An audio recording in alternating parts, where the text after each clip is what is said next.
Lunch with Pippa Hudson on Cape Talk. Join the conversation. Time for legal talk, and today we finally get to catch up with a guest who was actually scheduled to chat to us in late August until technology got in the way.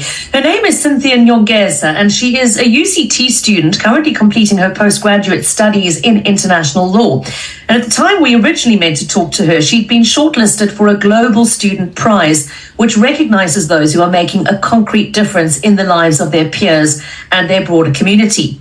Now, Cynthia may not have made the final cut for that prize, but I was still intrigued by the work that brought her to the judge's attention, and rightly so. So I've asked her to join us today to tell us more about it and about her plans for her future in the law. Cynthia, better late than never. Thank you so much for your patience and welcome to Cape Talk. Thank you so much. I'm so excited to be here. I'm just delighted we could finally make it work, and touch wood, the technology holds up this time. Now, Cynthia, you are from Kenya originally. Tell us a little bit more about your early life there.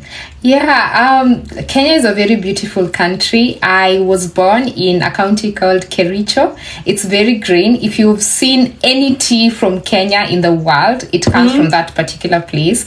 I had a very happy childhood. My father taught me how to read. My mother would take me to the public library so that I could enhance my reading. And really that has shaped the person that I've become and even the person that I'm going to be in the future. Yeah. When did that person decide that the law was where she wanted to focus her attention? Yeah, interesting. When I was in high school, in a national girls' school called Alliance Girls High School, I managed to interact with the deputy principal of our school, and she was doing incredible work enabling young girls to access education. Many of these girls were at risk of FGM, early marriage, and anytime I would go to her office to talk to her on how I could improve on my academics, she'd give me a book called Life Journey, Seeking Destiny, Conversations with High Achieving Women in Kenya. And she would really encourage me to be a great woman, a confident woman. And every time I read this book, I remember I would tell myself I'm going to be a great person. So I started asking myself, how can I make a change in society? And law just became the perfect fit to do that. And you never lost that passion for helping young women in particular. Cynthia, I mean, you've mentioned some of the challenges that they face, the risk of being drawn into early marriage, the risk of female genital mutilation, the very risk of not being allowed to finish their education for many reasons. Those are things that obviously moved you deeply, because I can see from the Chegg Prize description of why you made the final list that they wanted to recognize the work you had done in your home country around children's rights. Can you tell us a little bit more? What are some of the biggest obstacles to young women in particular in Kenya? Young women in Kenya are really facing so many challenges. As you had mentioned, female genital mutilation. A lot of communities are still practicing FGM. And of course, many young women now die as a result of bleeding. Many of them get complications when they want to have children, and that really makes their lives become very difficult. In addition to that, it also makes them lose their sense of self-worth and sense of self-confidence. You can imagine when somebody takes you away from school and puts you into a marital home, and now you don't know what to do with your life. It takes away your sense of empowerment, your ability to earn an income, your ability to access education. The other challenge I would say young professionals are facing is really abuse, particularly in the corporate sector. When you're a young woman and you have great ideas, but you don't have the money, the resources, and the network, and people do tend to take advantage of that. A lot of women are facing sexual abuse in the workplace, and that makes it very difficult for them to access sources of income and sources of employment. But there is hope. There are lots of organizations and lots of women who are offering spaces to work as mentors to enable young women to continue access spaces. And really, I would say that's why I am where I am today. Now, I know you've spent at least 8 years in this world advocating for access to education, advocating for better communication around children's rights in particular. And Cynthia, it's gone beyond that. You've actually had a role in helping to be able to influence, even if for a small amount, government policy. Talk to us about your work on legal reform in Kenya. Yes, so when I finished university, law school at the University of Nairobi, I had the opportunity to work as a youth advocate with UNICEF. And one of the greatest things I was able to work on was reforming the children's laws in Kenya.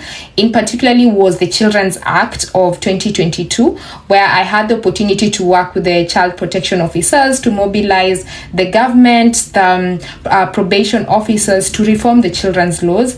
One of the things we were able to get from consultations with stakeholders, for example, is that a lot of children were stuck in the justice system. So, for example, I was able to visit a children's center in Kwale, which is a region along the coast in Kenya. And a lot of those children were actually marginalized from the system. They had committed petty crimes and they couldn't even access legal opportunities to get them out of that. And working with the government, we were able to reform the children's bail, and we were able to pass that into an act and say, no, children should not be in the legal system. We should find different ways of enabling them to correct their behaviors and enabling them to access families and homes and education. So because of that, we were able actually to have the Children's Act come into law, and really that was my greatest accomplishment when I was working with UNICEF. One of the other things I've been able to do is work directly with the Global Partnership for Education and Generation Unlimited to ensure that we have funding for education in many different parts of the country, particularly children who are really vulnerable and don't have access to basic things like textbooks, pencils, or even teachers. Yeah. Just for those who might have come in late to the conversation, we are talking to CynthiaUNTAMED, who is a lawyer. She's already completed her legal training at Nairobi University, currently based at UCT doing postgraduate studies in international law, and earlier this year was one of the shortlisted candidates for the Chegg.org Global Student Prize. For those who don't know what that is, it is a relatively new award that recognizes young students who are reshaping the world for the better. And I know, Cynthia, it recognizes actual impact, not just the big ideals, but people who are going out there and making a difference. You've spoken already about being instrumental in helping to pass that Children's Act in Kenya. I'm interested to know, having had such impact in your home country, what has drawn you here to Cape Town to pursue your further studies? Is it a sense of wanting to be able to replicate what you've achieved at home in more communities? Well, what brought you here? Yes, what brought me here was really to enhance my ability to advocate for the things that I talk about. When I was working with UNICEF and other international organizations like World Bank, I realized that it's very important for us as young people to have agency to talk about the things that affect us, whether it's lack of access to education, whether it's FGM, whether it's children being abused. But it's not just about talking, but it's also talking about these issues with a lot of expertise. And through the support of professional mentors, they encouraged me to take up a master's and be able to delve deeper into the law and understand these kinds of issues, so that even when I'm approaching leaders like presidents, leaders of NGOs, I'm able to talk not just from experience but also with depth and expertise. So I'm here courtesy of the Mandela Rhodes Foundation that generously gave me a scholarship. It's really been a great year working with my professors, working with the foundation, not just to enhance my leadership skills, but also my expertise in the law and also as an advocate. Now, Cynthia, obviously South African law will be different from Kenyan law. I don't know if you've had a chance to scrutinise particularly our children's law here in South Africa, and if you have, whether you'd like to comment on similarities and differences. Do you see anything in our system that you think is lacking compared to what's been implemented at home, or perhaps something in our system that you really admire and would like to take back to Kenya with you? Yes, I've been able to interact with the South African law, particularly from an international perspective, because my specialty is actually in international law. One of the things that I've been able to find very interesting that is similar between South Africa and Kenya is the work that the government is doing to include refugees into the system and to enable them to access opportunities. In Kenya, when I visited Kakuma refugee camp as a youth advocate with UNICEF, I came to understand that a lot of children come into Kenya from South Sudan or Ethiopia, even without their parents, because they are seeking refuge. They're seeking opportunities to access education, opportunities for protection. And I've seen that the South African government is also enabling children and young people to access those same spaces here. So I think it's really great to see those those kinds of systems working for the most vulnerable children. And I think Kenya and South Africa have a lot to learn from each other, particularly when it comes to children who've been displaced because of war and conflict. Yeah. So you're busy with your master's here at UCT. What's the plan after that, Cynthia? I mean, you've already had exposure to some really high-level international legal work. Do you see yourself staying in that arena and being somebody who is speaking to the UN, dealing with the IMF and the World Bank and traveling the world on that level? Do you see yourself ending up back in Kenya? Have you allowed yourself to sort of map out a life plan? Yes, I have definitely mapped out a life plan, but when I look at that life plan, I want to operate from an international level. So my hope is that even if I was to return to Kenya, I would be working for an international institution like the United Nations or the World Bank. My dream in future is to work for either the International Court of Justice, the International Criminal Court, or any other international organization that deals particularly with children and young people like UNICEF or UN Women. I do hope that one day I will also be an ambassador for these particular organizations, because I do have really great public speaking skills. I do have the knowledge in these spaces, and I'm also a qualified lawyer. So I see myself operating from an international level, but making impact not just at the national, but also at the regional level. Yeah. So if I was to say to you, what do you think, given, based on your experience here in South Africa, at home in Kenya, and in your international travels, observing particularly the international law space, what is the single biggest positive change countries could make to improve their protection of children's rights in particular? What's the one thing you wish everybody would implement? I definitely wish that all governments would improve the education system. We saw that during the COVID-19 pandemic, a lot of children were left vulnerable. You know, schools are not just spaces for children to go and learn how to read and write. A lot of these spaces also offer children and young people the opportunities to have safe spaces. Some of these children are being abused in their homes. So when they go to school, they're able to access safe spaces. These schools also give them the opportunity to have a meal a day. When schools are closed, when schools are shut down, they can't access all that. They're not able to talk to their teachers. They're not able to have social skills. So I really wish that our governments would look at the education system not just in terms of learning numeracy and literacy skills, but also as safe spaces for children to learn how to interact with society, learn how to defend themselves, and learn how to also get modern skills for the workplace and use technology to get global opportunities.